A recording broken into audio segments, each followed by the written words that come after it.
Hello everyone, welcome to A Good Night for a Murder, a Victorian true crime podcast. My name is Kim, and I want you to think back for just a second about the early days of COVID.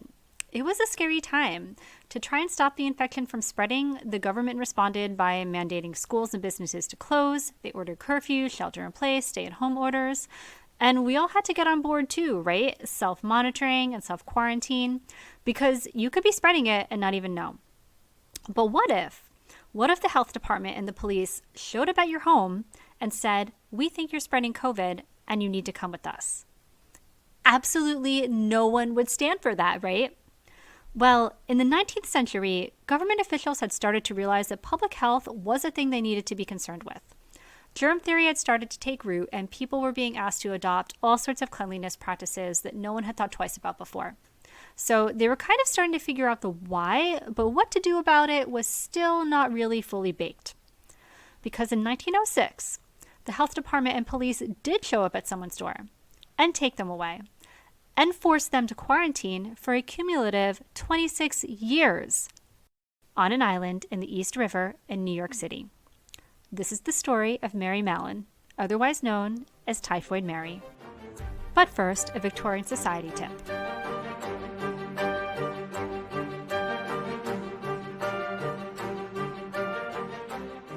In the earlier part of the 19th century, miasma theory was the prevailing theory of how disease was spread. Miasma is a Greek word that translates to pollution, and in the sense that Victorians used it, it meant poisonous vapor or mist filled with particles from decomposing plant or animal matter that caused sickness. Sounds right? Why not? Diseases were not so much passed between people as they were acquired by being in places with bad or unclean air, and it was more dangerous at night.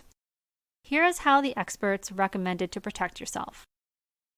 In summer or autumn, it is right to let down the sash or otherwise close up the windows before we go to sleep.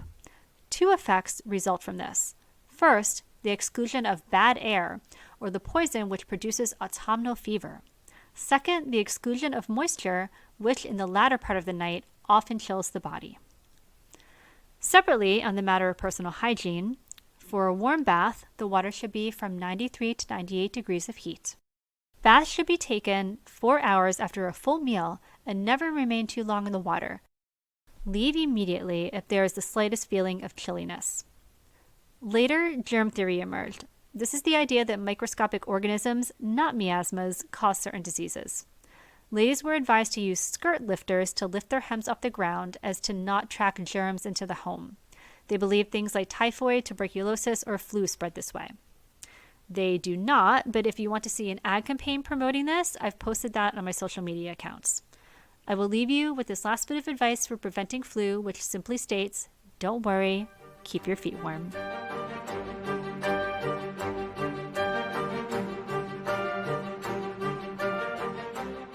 Mary Mallon was born in 1869 in Cookstown, County Tyrone in Ireland.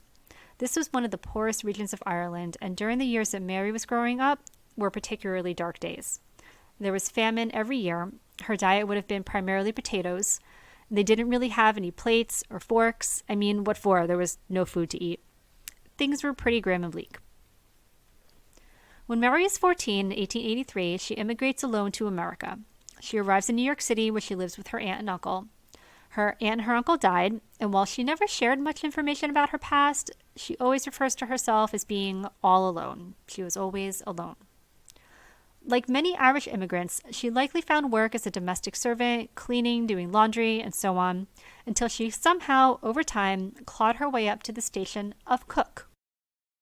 Cook is one of the highest, if not the highest, station in the pecking order of servants in these wealthy households. And in a middle to upper class home, there could be about 20 or so servants employed. So the cook didn't just cook the food, they managed and stocked the kitchen, controlled and organized serving. And she wasn't cooking like grilled cheese. In the homes Mary worked in, the expectations would have been to execute the latest trends from French and European cuisines, in addition to German and English American fare. Where did a poor Irish woman learn this? It wasn't by luck. It was by sheer will and talent. She worked for a number of wealthy families. She must have been good at what she did. Now, we can assume she didn't just start out cooking in wealthy homes. She must have spent some amount of time making a name for herself, cooking in other places before she could land these jobs. So we can never really be sure what happened before, but by 1907, when she's 38 years old, she's developed a bit of a pattern. She will land a job as a cook in one of these affluent homes, and shortly thereafter, sometimes only within a matter of weeks, other servants or members of the household would come down with typhoid fever. And almost immediately, Mary would leave. Between the years of 1900 and 1907, this happened for 7 of the 8 families Mary worked for. Now, typhoid fever is no joke. The incubation period for typhoid, meaning how long between when you get infected versus when the symptoms start appearing, is about 10 to 14 days. So symptoms start out mild and just get worse and worse.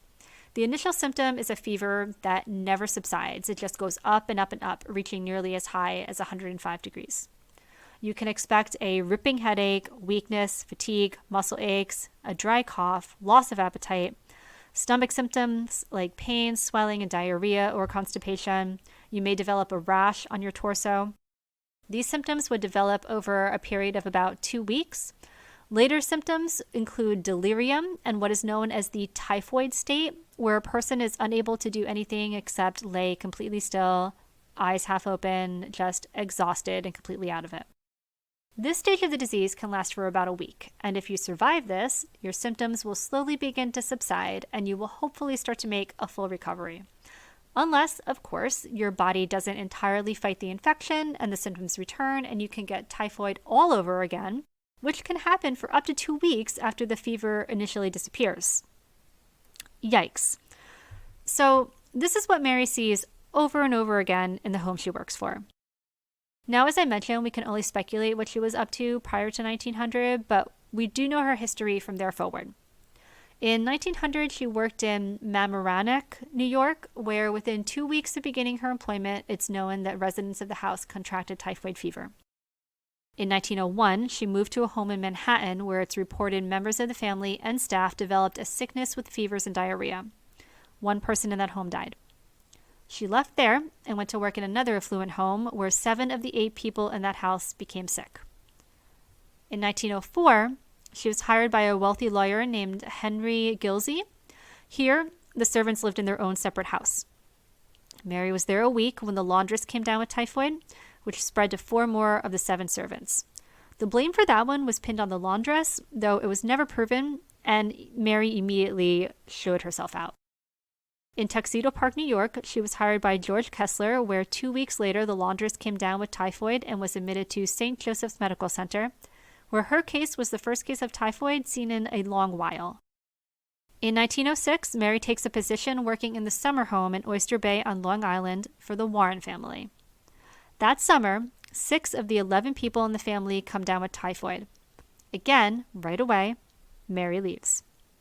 And in 1907, Mary is gainfully employed with the Bowen family on Park Avenue in New York City, where the maid and the Bowen's daughter are stricken with typhoid.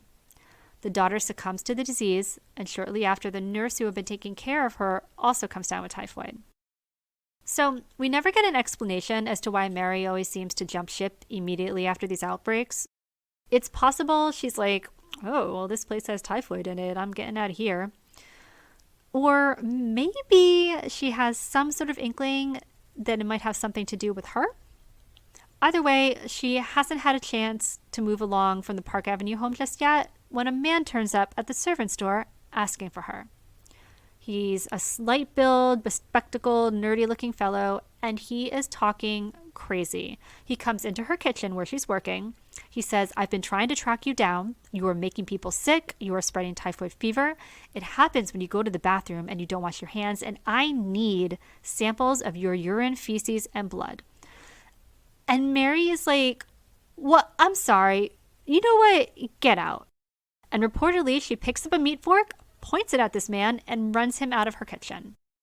Now, Mary does not know yet who this man is, but you and I know, or rather you're about to know, because I'm about to tell you, that his name is George Soper.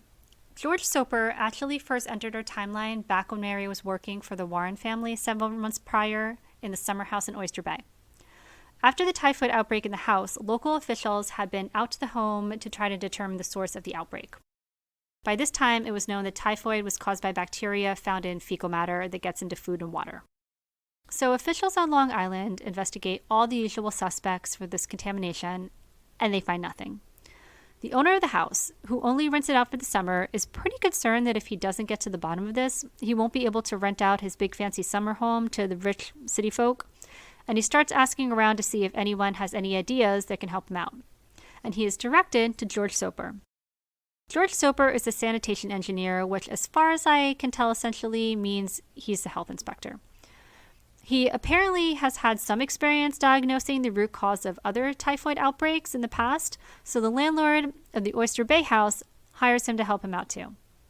So Soper takes a trip out to Long Island, and he starts by reviewing and double-checking the findings of the previous investigators. And just like them, he finds nothing.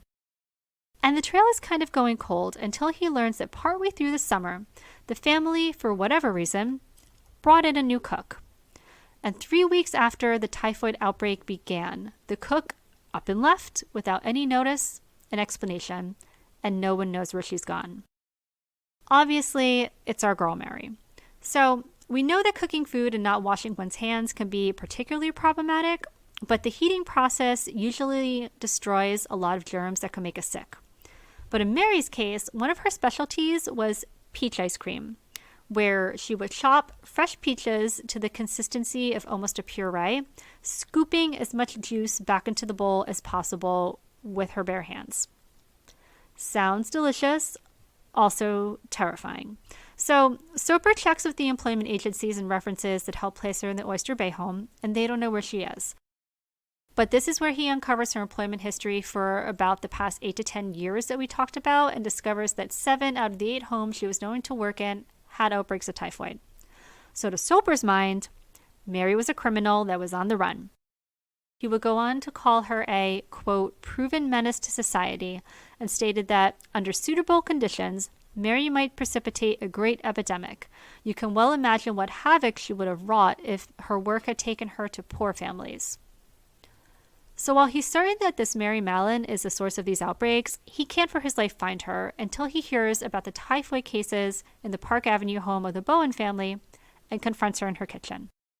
So Soper really wants to be the white knight that rides in and saves the city from the danger that is Mary Mallon, but his downfall is that he doesn't seem like a really empathetic guy. He seemed genuinely confused as to why dropping in on her unannounced at her place of employment, lobbying accusations of spreading typhoid, and demanding samples of her bodily fluids didn't go over super well. So what is his next move? He stalks her. He hides outside the Park Avenue house and follows her home from work, and learns that she seems to be staying on the top floor of a seedy-looking rooming house, and she appears to be sharing living quarters with a man. Now, if you were thinking he was going to wait outside her building now and confront her there, you'd be wrong. He takes it a step further, and he starts tailing the man that she's living with. So this man Mary is living with doesn't appear to really hold down a job of his own. He may have worked at the rooming house in some capacity, and he spends most of his time drinking at a saloon down the street from the rooming house. Soper sidles up to Mary's gentleman friend at the bar and just starts chatting him up, buying his drinks. He learns his name is Brehoff and somehow talks him into showing him the apartment where he and Mary live. Soper describes it as a place of dirt and disorder, and adds that he should not care to see another like it. And I mean, it probably was dirty, but that's what working class accommodations were like then. The city was overcrowded, and most people report. So Brehoff advises Soper of Mary's schedule, and he makes arrangements to be waiting at the top of Mary's stairs outside of Mary's apartment one night when she gets home.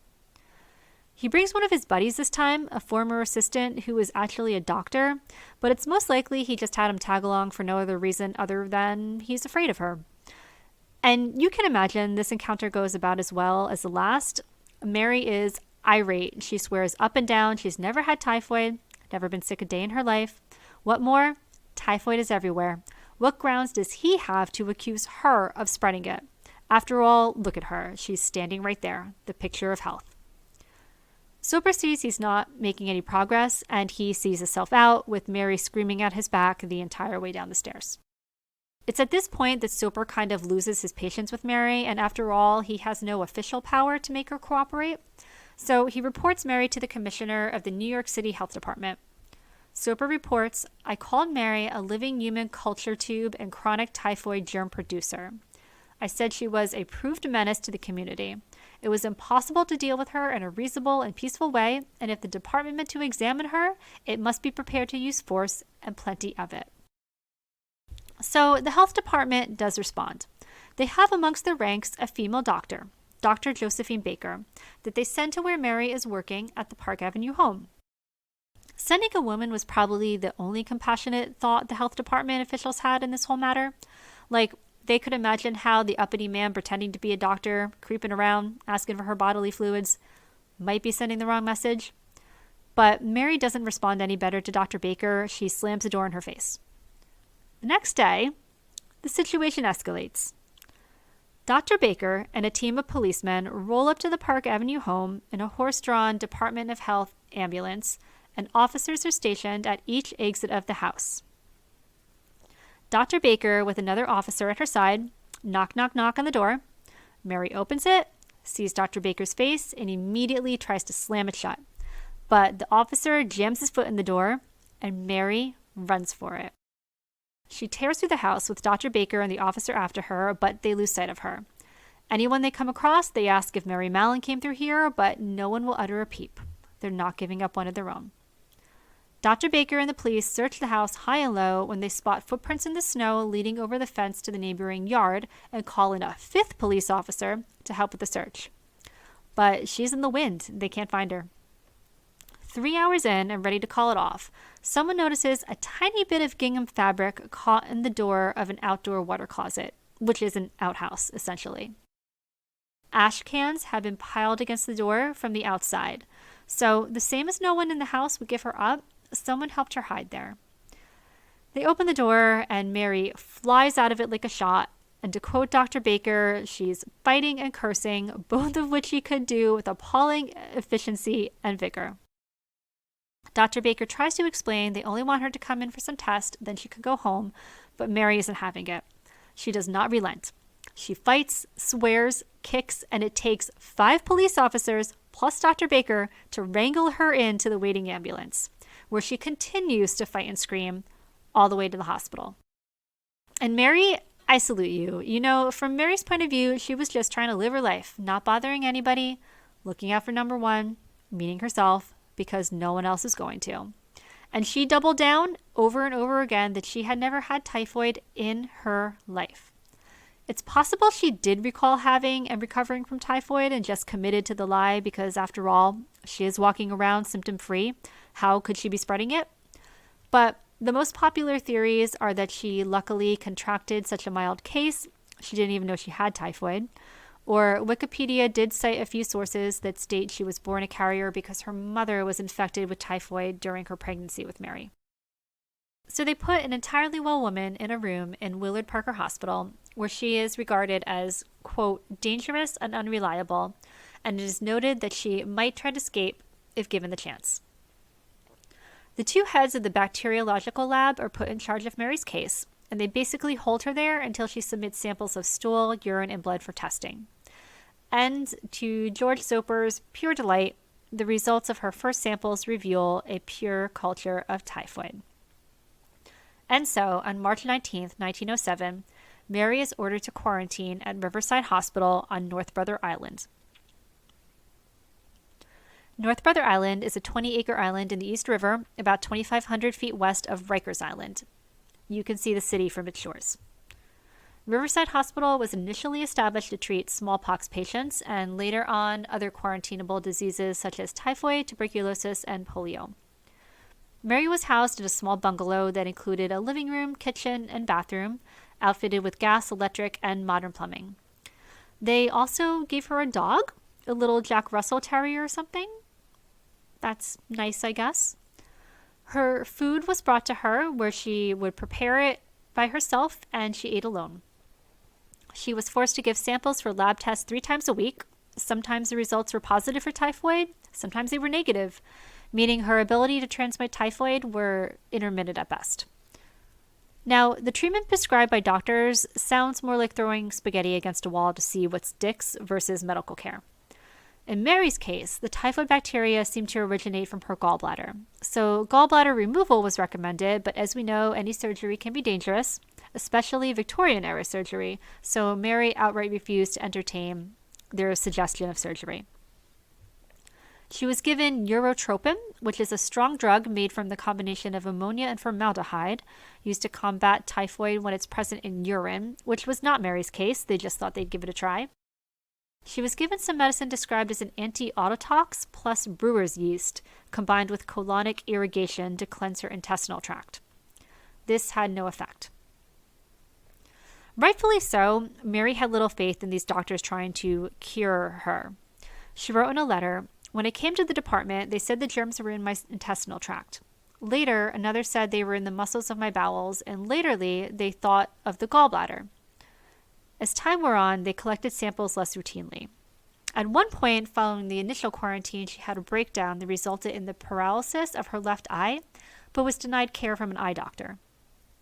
It seems like these doctors were more interested in studying her lab tests than caring for her as a person." She does get a lawyer at some point, though it's unlikely she paid for them herself. It's rumored that William Randolph Hearst, the well-known newspaper publisher, funded the legal fees. Apparently, this was a thing he was known to do from time to time to continuously churn up stories and sell papers.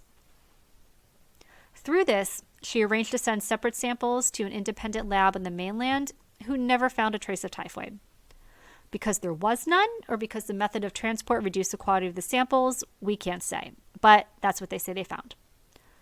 She also tried to sue the New York Health Department, but they weren't going to let that happen. Her complaint was denied, and the case was closed by the New York Supreme Court. George Soper, by the way, did get to publish his article about Mary in the Journal of American Medical Association.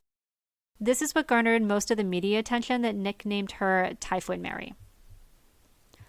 So we are about 15-20 minutes into recording this. I'm on page 10 or so of my notes. And if you're listening to this wondering, hey, I thought this was a true crime podcast. Has there been a crime here? You, my friend, have not missed a thing. Though Mary is being held indefinitely in near isolation against her will, she was never charged with a damn thing. Now, this point does not escape some doctors and officials. Mary does have some supporters who have a problem with the indefinite quarantining of an otherwise well woman. Many believe the right thing to do is just to educate asymptomatic carriers about how they should adjust their lifestyles, meaning wash your hands, and restrict them from working in occupations where they can easily spread disease to others, and off they go, reintegrated into society. Because by this time, they're discovering other asymptomatic carriers, and they are not living in government-imposed quarantine. In fact, within the next 4 years, health officials agree that at least 3% of those who get infected with typhoid become carriers after recovery. Statistically, that means there are literally thousands of asymptomatic carriers in New York City alone. So within the first year of Mary's quarantine, they ask her if she'll agree to no longer work as a cook, and they can let her go. But that is her livelihood, and she refuses to agree to that. Then at one point, they're like, listen, just go say you'll live with your sister in Connecticut. Knowing full well that she has no sister in Connecticut, they just want her to agree to leave the state and be someone else's problem. But refusing to live a lie, Mary again will not cooperate.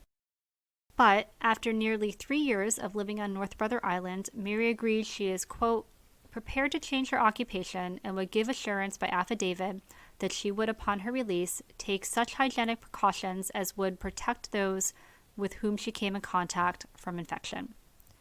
And on February 19, 1910, she was released from quarantine and returned to the mainland. Hooray! They set her up with a job as a laundress, which pays way less than a cook, and she is required to check in with the health department periodically. For a while, Mary follows her rules, but she knows her worth and one day makes the decision to change her name and look for work as a cook again. Without references or prior experience to show under her alias, though, agencies won't place her in homes of affluent families as they did before, so she starts working in restaurants and hotels and such. The health department tries to track her down, but she changes jobs and her name frequently, and they can't find her. What happens next is arguably kind of a coincidence. In 1915, there is a typhoid outbreak at the Sloan Hospital for Women in New York City. About 25 people become sick and 2 people die. At the time, there was a blind typhoid vaccine test being conducted at the hospital using the hospital's own doctors, nurses, and staff. Several of the doctors were actually afflicted by the outbreak.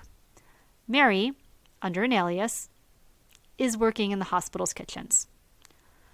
All of the staff were required to submit urine and stool samples at the time, with technicians actively looking for positive results of typhoid. Mary knows how this goes. Her own sample comes back positive for trace amounts of typhoid, and she is in the wind. She leaves. Now, whether she caused it or it was a result of vaccine trials or it was happening anyway, no one can say, but either way, her true identity comes out. She's violated the conditions of her release, and they have to bring her in. George Soper and even Dr. Josephine Baker tried to insert themselves into the story, claiming credit for finding her working in the hospital. But the process of tracking typhoid carriers was old hat by now, and it's likely they're just both trying to ride the coattails of the famous Typhoid Mary case. So officials learn Mary is staying with a friend in Queens. They didn't go in with quite the same force as last time, but at least 3 police officers turn up to the Queen's apartment and ring the front bell. There's no answer. They try again. They wait. Again, no answer. Like something out of a cartoon, they find a ladder which they put up to the second-story window where a dog jumps up. So they climb back down, and they find like some steak or meat from the butcher or something to distract the dog, and they enter the apartment through the window. They search around the rooms one by one until they find Mary Mallon hiding, crouched on the floor of the bathroom. This time, now 48 years old, she does not fight. She goes quietly. She's returned to the very same bungalow on North Brother Island where she lived for another 23 years. In the last 23 years she spent on the island, she was allowed to take day trips to the mainland. She was given a job as a lab technician until she suffered a stroke in 1932 that left half of her body paralyzed, after which she remained in the hospital. She died in 1938 of pneumonia at the age of 69 and is buried in St. Raymond Cemetery in the Bronx. In the end, she's presumed to have infected 51 people, 3 of which died. Now, as I mentioned earlier, it's a true crime podcast. Where is the crime? Until the day she died, Mary maintained that she was never sick with typhoid fever and that she never got anybody else sick. She did flee most of her positions after a typhoid outbreak, so that sounds a little guilty. And she full well knew she was not supposed to return to cooking for her livelihood, but she changed her name and did it anyway. But many agree she never really understood the concept of an asymptomatic carrier. I mean, a lot of people didn't. Germ theory was still a pretty new concept. And again, Mary was never charged, indicted, tried, or convicted of any crime.